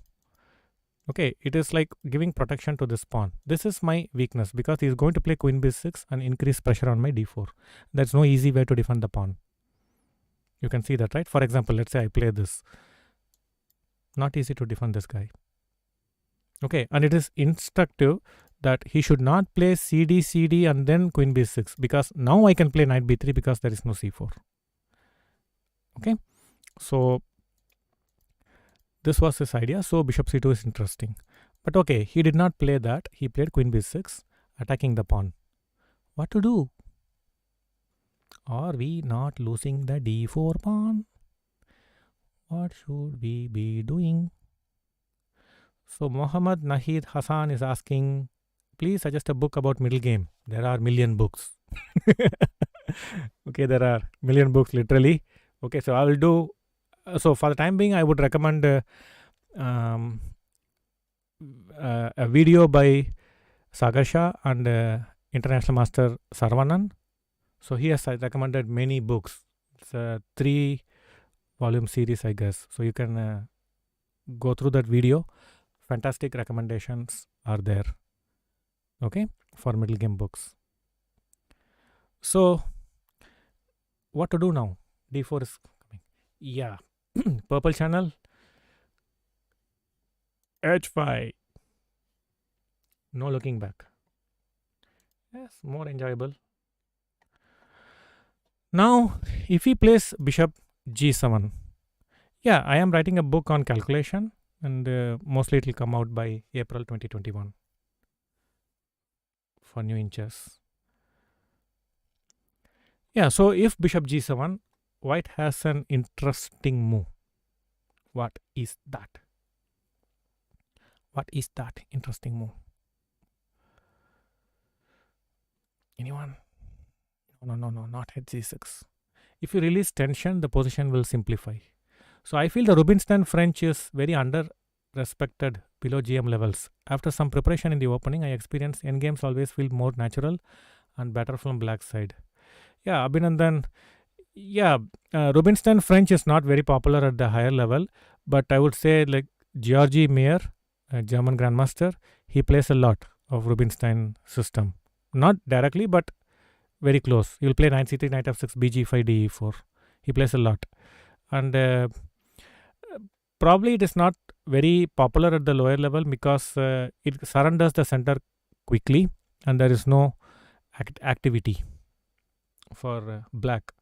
So the position will be very quiet, and that is precisely why I feel not many are attracted towards a quiet opening. But it's very solid.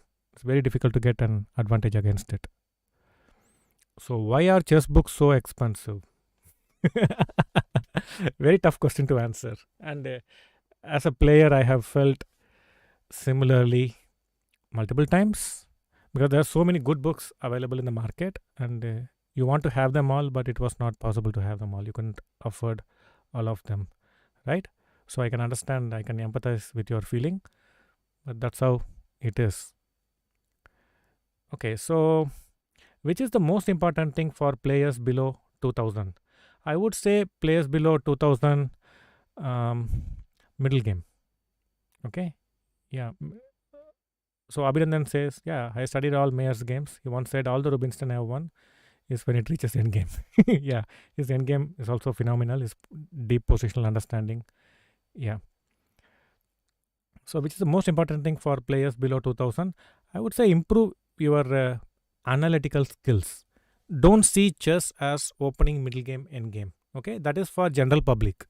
Okay, but for players, it is not enough if you win opening alone and lose in middle game and end game, right? Or if you win only in end game or only in middle game. So you have to handle all the three areas equally well, right? And with one skill, you can handle opening, middle game and end game well. That is, if you know how to analyze any position. So if you improve your analytical skills, that is how you analyze in chess, if you improve that skill, then you can handle any phase of the game equally competently. Okay, so when you see chess, don't just see chess, analyze chess. Okay, analyze why this move is played. Keep asking questions. Try to come up with your own answers, and that is the best way to improve. And I would say this is for maybe till 2600 level, equally applicable to all. Okay, be very curious about each move. So you could go rook h4 and defend this. And once the center is strong, you can focus on the king side. Okay, so he played g5. Now this was also theory, and he thought it was quite good, because I remember Nilpal Das is from Kolkata, and Grandmaster Dibyendu Barua also from Kolkata. He used to play this a lot back then with black pieces. Okay, so probably Nilpal took inspiration from Dibyendu and played this move, but after this game you would know it is not probably the best option. So I took knight g5, and I'm getting an access to the king. Yeah, hello Vansh, welcome. So he's also one of the admins for my Discord channel. So he took cd4, cd4. Now he can capture in two ways, queen d4 or knight d4. Now if he takes queen into d4, he's attacking my bishop, and also e5. So Dishant Tyagi is asking, whom do you pick favorite for tomorrow's juniors game? For me, there are no favorites. Okay, some of my students are playing, like Pragnananda is playing, Bharat Subramaniam is playing, Vaishali is playing, Savita is playing. There are a few others who are participating, Pranesh. There are a few others who are playing in the Juniors Championship by Chess Base India. It's a fantastic initiative. But my philosophy is always the same. May the one who plays well win. Doesn't have to be my student. Whoever plays good chess in that tournament deserves to win that tournament, whoever it is. Okay, so whoever plays well in these few days of the competition will win. It's not the rating favorite or someone who is 13th rated or 20th rated in the seeding list can also win. So it's just a question of, it's not diplomatic answer. That's how I always feel. Like the best should go to the ones who deserve it. Okay, so if someone plays good chess, he deserves to win, whoever it is. That's my philosophy. Okay, so I can just play this, defend the pawn, attack the queen, defend my bishop. Okay, so this is good for white. He took knight d4. And he is threatening to play knight e5, and then he will have some counterplay. And then it will be easy for him to play bd7 and escape with the king to the queen side. Okay, I don't want to allow that. So I'm not only defending this, but I'm also opening up my diagonal for the bishop. So he played bishop c5, and I just castle, because there was some indirect pressure against my f2 pawn. Okay, so I just castled. Now my king is safe, but look at the black king, not very safe, right? So here he played h6. What to do? Looks like my knight is trapped. Knight or bishop, which is best? Vamsi Vardhan. Oh, both are very important, isn't it? If one is better than the other, then there won't be the other, right? If the bishop is better than knight, then why do we need a knight at all? Or vice versa, right? So we don't have to pick favorites in everything, right? We have knight, we have a bishop. Let us make good use of both. Okay? Fine. So Abhinandan, how much are endgames connected to positional understanding? Is sort of the whole positional understanding except 10% concepts mainly all result of the endgame understanding? I wouldn't go to that extreme. I would say when you study endgames, then there are not many pieces around. Only few pieces are left in the endgame. And when you study endgame, then you can see the beauty of each piece in its full glory. Right? What a knight can do, what a bishop can do on its own, without support from other pieces. It can do wonderful things, right? So you can appreciate the value of these pieces when you study endgames. Okay, and then when you play middle game, you can actually appreciate the value of each piece much better. So in that sense, I would say studying endgame is very important part of education for every chess player, irrespective of your current strength. You may be a super strong grandmaster or someone who has just started playing chess. I would say studying endgames is equally useful for all. So what to do? Now, some of you say knight f1 is very tempting. I think it is more to do with desperation, isn't it? Okay, Pratik Lavane says knight h3, but knight h3, I think, very passive. Right? At the first sign of trouble, we should not run back. Okay, you should try to be more persistent with your aggression. Yeah, Medex says knights are better since they move crazy. So Subo is saying Silman books, then Dila Villa Garcia, 100 best games you know, and then Dvorsky manual. There are different paths. Okay, there are different paths in everything. You just have to find your own way. Both. Akshay, I'm reading both. So, knight h7 is not a defensive move, but it's kind of going out of the game, isn't it? Now, I played a move which was a shock to Ni Loth Pal. So far, yeah, Abhinandan Godial, very good. I played b4. An attack should be met with counter attack. Are you a full-time coach both online and offline? Yes. Coaching is not just my profession, it's also my passion more than anything else. So the main reason I am streaming is I want to reach out to more chess players out there. So b4. So Medex says I have my system here in German. Probably going to read it soon. Okay, I will reveal one secret. Don't tell anyone. Okay, keep it to yourself.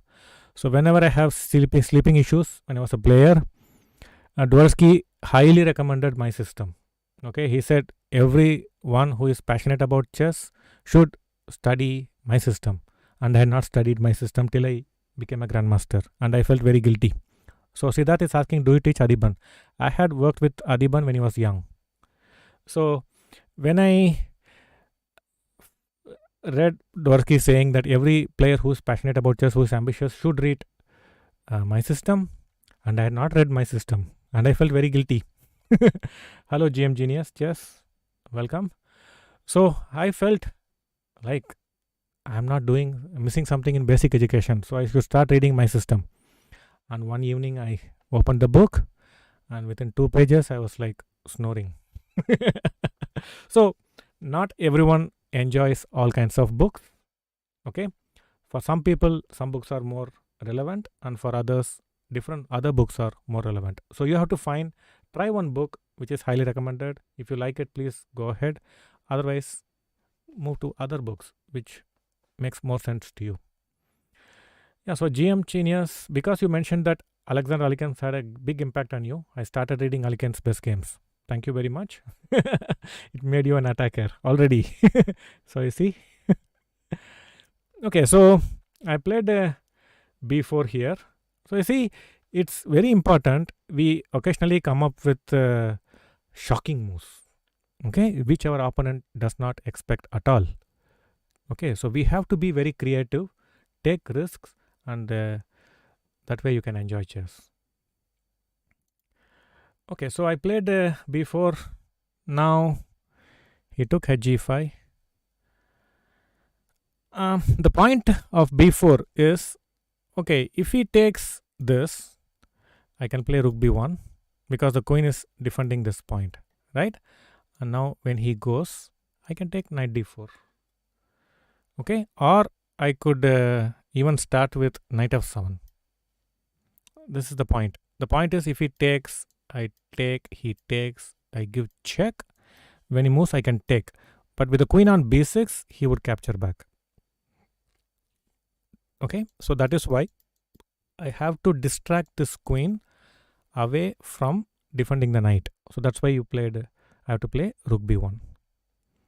Okay, so b4, he took hg, I take bishop c5, and after this the game is for all practical reasons already over, because he has all his pawns in white color, right? And his dark squares are weak, and the bishop was the guy who was controlling all the dark square weaknesses. And now that the dark square bishop is gone, who is going to take care of his dark squares? Okay, so I just took this pawn. Now I not only have a pass pawn, but also just look at all the dark square weaknesses, right? Completely exposed, and the king is in the caught in the center. So practically for all reasons the game is over. So I'll quickly go over the remaining moves without much explanation. Now if he takes knight f3, I would say thank you and develop the queen with tempo. So he played knight c6, attacking my pawn, and as usual you don't play defensive moves so easily. So Samir Acharya, are you training Daniel Naroditsky?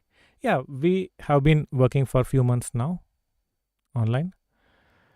So fantastic player, great instincts and fantastic in calculation. I was shocked when I started working with him.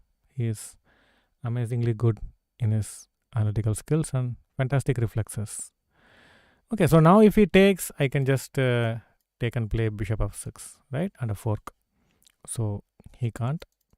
So you see, again I am delaying playing an defensive move.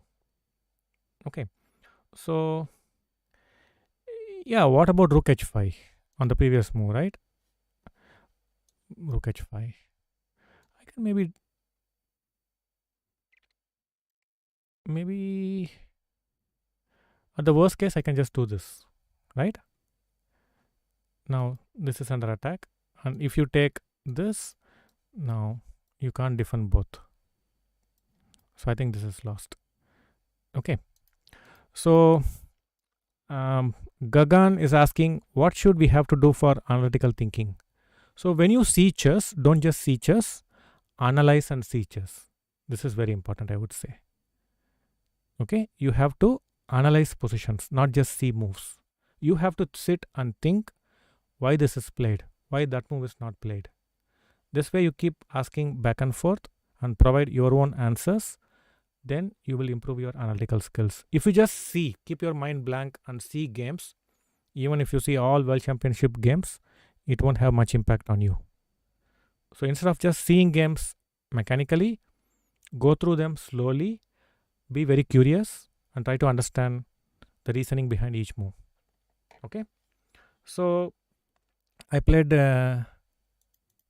he went back I took bishop g5, he went back knight c6, I played h6. Now this pass pawn is also going to create some nuisance along with his king. Now I played queen here. I just brought my rook, defended this, and he played b6. Now there's a small tactic which I found. Drawback of b6 is the knight is hanging, and he played bb7. Now I want to go here, okay, but I first make a preparatory move, and then after queen g4, tactics, bishop a6. So this is always very important. You have to be very alert for tactical nuances. Okay, and after bishop a6, now if he takes on a6, you take rook attack, and there is no stopping mate, and white wins, right? So that's how I won this game. And here you see, you can go through this game a little bit slowly later when you have time, and I hope it was useful to you studying these games, and I try to explain as much as I can about my thought process. And I hope you learned some useful stuff from them. Okay, Akshay Gold, thanks for that. So as I say, enjoy chess. Okay, such a beautiful game. And Imran, I will try to post the PGN as well. Okay, so I would say enjoy chess, be optimistic about yourself. Ratnakaran's views about this game. Ratnakaran is a very original player. He is not a product of proper learning, I would say. He is more of a practical player, and he just played chess as it came to him. And it's always very refreshing to see his games. And I've played many games to him. I've lost to him once, I think. He's very creative, very resourceful, and India's full of such players. Okay, so thank you, Medaxes, for that. So I think with this we can coming to the end of the day. Do you like Petrosian's style of chess? Initially, I was very skeptical when I was young and immature, but over a period of time, I understood every style has its place. Okay, just because I don't like something doesn't make it lose its value in any way. So I think Petrosian is a fantastic player. He was a world champion, and he has played many instructive games. I have a lot of respect for him. So I just like all good players. Everyone who loves chess, I love them. Okay, so thank you each and every one of you for being there throughout the session, and we will have more such sessions in the coming days too. Why Prag is not playing Title Tuesday? Because we have a lesson on Wednesday morning at 7 o'clock. So we have every Wednesday morning, 7 o'clock, I work with Prag and few other players. So he sleeps early so he can be fresh for the class the next day morning. That's one of the reasons he's not playing Title Tuesday. So Aditya Krishna, thank you very much. Your view about chess is fascinating, sir. You rock. Thank you. And everyone, please, if you like this streaming, subscribe to my channel and let your chess friends know about it. And Arnav and Elliot have posted my Discord link, and it's also there where you can find it prominently displayed. So please come there and we can discuss chess offline as well in Discord. Yeah.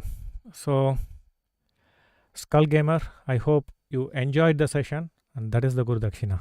Okay. So if you enjoyed the session, I'm extremely happy. Okay. So that's what I expect from each and every one of you. Okay. So let's end the session with this. Thanks to each and every one of you who attended. And I hope we all had a good session of chess for the last 2 hours. And see you tomorrow. So tomorrow also I'll be streaming. I will post it in the social media, the timing. If you are free and available, please attend the same. And thanks Krishnachar for that. And thank you very much to Surya Ganguli and his supporters who raided my channel today. Thank each and every one of you. And also all the moderators in both the channels. Thank each and every one of you. Have a good night. Bye-bye.